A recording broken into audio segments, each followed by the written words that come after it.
Assalamualaikum warahmatullahi wabarakatuh. Perkenalkan, nama saya Agung Ramadan, mahasiswa dari Universitas Garut, Fakultas Pendidikan Islam dan Keguruan, Prodi Pendidikan Jasmani, NPM 240681241133. Izin memaparkan sebuah materi mata kuliah Etika Islam dengan judul Etika Komunikasi dalam Islam Berbahasa dengan Orang Tua, Guru, dan Sesama. Lanjut, pentingnya berbicara dalam Islam. Satu, ada definisi etika, yakni standar perilaku baik atau buruk yang bersumber dari Al-Quran dan Sunnah. Dua, komunikasi dalam Islam, lisan adalah amanah dan alat utama untuk berinteraksi. Setiap kata dicatat. Nah, dalil pendukungnya, tidak ada suatu kata pun yang diucapkannya, melainkan ada di dekat malaikat pengawas yang selalu siap untuk mencatat semua perkataan-perkataan kita yang tertulis di dalam Al-Quran surah Qaf ayat 18. Nah, tujuan dari etika berkomunikasi yaitu untuk mencapai keridhaan Allah tentunya, menjaga ukhuwah Islamiyah dan menciptakan masyarakat yang harmonis. Prinsip umum etika berbicara. Islam menetapkan beberapa prinsip dasar dalam setiap komunikasi. Ada beberapa prinsip di dalam Islam, yaitu ada 4 prinsip. Satu, qaulun karima, yang artinya perkataan mulia. Yang kedua, ada qaulun layyina, yaitu perkataan lembut. Yang ketiga, qaulun ma'rufa, atau perkataan baik. 4, qaulun sadida, yaitu perkataan benar. Lanjut, etika berbahasa dengan orang tua atau biasa disebut dalam Islam birrul walidain. Komunikasi dengan orang tua menempati posisi tertinggi setelah tauhid. Inti aturan qaulun karimah atau perkataan yang mulia dan larangan keras bersikap kasar. Jadi kita kalau berbicara dengan orang tua itu tentunya tidak boleh bersikap kasar, tidak boleh keras. Kedua, dan Robmu telah memerintahkan agar kamu jangan menyembah selain Dia dan hendaklah berbuat baik kepada ibu bapa. Jika salah seorang di antara keduanya atau kedua-duanya sampai berusia lanjut dalam pemeliharaanmu, maka sekali-kali janganlah engkau mengatakan kepada keduanya perkataan "ah", dan janganlah engkau membentak keduanya, dan ucapkanlah kepada keduanya perkataan yang baik. Ini arti dari surah Al-Isra ayat 23. Jadi kita sebagai anak ataupun sebagai yang lebih muda tentunya jangan sekali-kali mengucapkan perkataan "ah" kepada orang tua maupun orang yang usianya sudah di atas kita gitu. Ya, ini dijelaskan dalam Al-Quran. Penetapan praktis memilih intonasi yang rendah, penuh kasih sayang dan hormat. Nah, kita kalau bicara sama orang tua, tentunya harus dengan nada rendah, tidak boleh menggunakan nada tinggi, harus dengan penuh kasih sayang, dan harus dengan penuh rasa hormat. Poin kedua, menghindari membantah, memotong pembicaraan, atau menunjukkan ketidaksetujuan secara terang-terangan yang menyakiti hati. Poin ketiga, menggunakan panggilan atau sebutan yang paling disukai. Ada etika berbahasa dengan guru, atau yang biasa disebut dalam Islam adab al-alim. Guru atau ulama ataupun pendidik adalah pewaris para nabi yang wajib dihormati. Inti aturan, kita kalau sedang berbicara dengan seorang guru, tentunya kita harus tawadu, harus rendah hati dan ihtiram atau menghormati. Tidak boleh eh,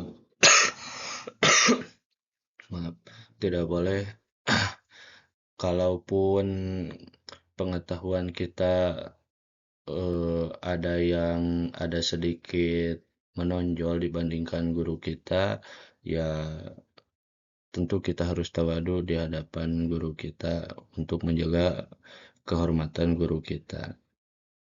Nah, prinsip dasar atau dari tradisi ulama mendengarkan dengan penuh perhatian, tidak menyela dan menunjukkan sikap tertarik pada ilmu yang disampaikan. Tentunya kalau ada guru yang sedang berbicara ataupun sedang menerangkan suatu materi di depan, mau mau guru sekolah, mau guru ngaji, ataupun teman-teman kita yang sedang menjelaskan di depan, kita hendaknya memperhatikan orang yang sedang menjelaskan tersebut. Karena itu memberikan sikap hormat terhadap orang yang sedang menjelaskan tersebut. Yang kedua, kalaupun kita ada pertanyaan kepada guru kita, kita harus bertanya dengan sangat sopan. Menggunakan kata-kata yang hormat saat meminta penjelasan, tidak menggurui atau menguji. Yang poin ketiga, menjaga lisan di depannya, menghindari berbicara untuk tentang guru atau menyampaikan perbedaan pendapat dengan nada tinggi. Penerapan praktis menggunakan bahasa formal, sebutan kehormatan Bapak Ibu guru, Ustadz atau Ustazah, dan bersikap tunduk di hadapan mereka. Nah, penerapan praktis ini kita kalau berbicara dengan seorang guru, tentunya kita harus sangat menggunakan bahasa yang sangat formal ataupun disertai dengan sebutan. Kalau gurunya laki-laki ya panggil bapak, kalau gurunya perempuan panggil ibu, ibu guru, bapak guru gitu kan. Kalau gurunya yang guru ngaji panggil ustadz untuk laki-laki, kalau guru ngaji perempuan panggil ustazah gitu. Itu sikap kita untuk tunduk di hadapan mereka gitu. Lanjut. Yang ketiga, ada etika berbahasa dengan sesama atau bisa disebut dalam Islam ukhuwah. Etika komunikasi berbentuk ikatan persaudaraan seiman. Satu, menghindari gibah dan fitnah, terutama yang banyak fitnah, banyak gibah itu sering dilakukan oleh perempuan gitu ya. Lagi jam kosong, gibah dulu, lagi beres kuliah atau mata kuliah, beres sekolah, beres ngaji, gibah dulu kan. Ngobrol pun perempuan itu suka gibah itu kan, tidak bisa dipungkiri lah. Dari poin satu ada beberapa poin, ada 3 poin. Satu, berbicara buruk, menggunjing atau menggunjing orang lain di belakang, gibah, membuat kebohongan adalah dosa besar. Nah, dalil pendukung untuk gibah. Dan janganlah ada di antara kamu yang menggunjing sebagian yang lain. Apakah ada di antara kamu yang suka memakan daging saudaranya yang sudah mati? Tentu kamu merasa jijik. Nah, dalil ini disebutkan dalam Quran Surah Al-Hujurat ayat 12. Yang kedua, menjaga janji dan amanah. Penting untuk menepati janji yang diucapkan karena ingkar janji adalah salah satu tanda orang munafik. Nah, jadi kalau kita sesama teman maupun sesama kerabat, sesama saudara, sesama keluarga gitu kan, kita tidak boleh yang namanya ingkar janji. Pun kalau kita semisal sudah menjanjikan, kalau kita tidak bisa menepati janji tersebut, ya minimal kita ada bahasa kepada orang yang dijanjikan oleh kita, entah itu bahasa permintaan maaf kah, tidak bisa menepati janjinya atau sedang ada halangan gitu kan. Kalau muncul bahasa Sunda nama ada goreng ku bahasa segala rupa oge. Yang ketiga, mengucapkan salam atau menebar kebaikan, memulai komunikasi dengan ucapan salam assalamualaikum untuk menebar kedamaian dan kasih sayang. Contohnya, kalau kita masuk kelas ataupun masuk kelas pengajian ataupun kita sedang di jalan bertemu teman sejawat dan teman teman dari pengajian dari sekolahan teman dari manapun itu, hendaknya kita awali dulu dengan mengucapkan salam kepada teman tersebut.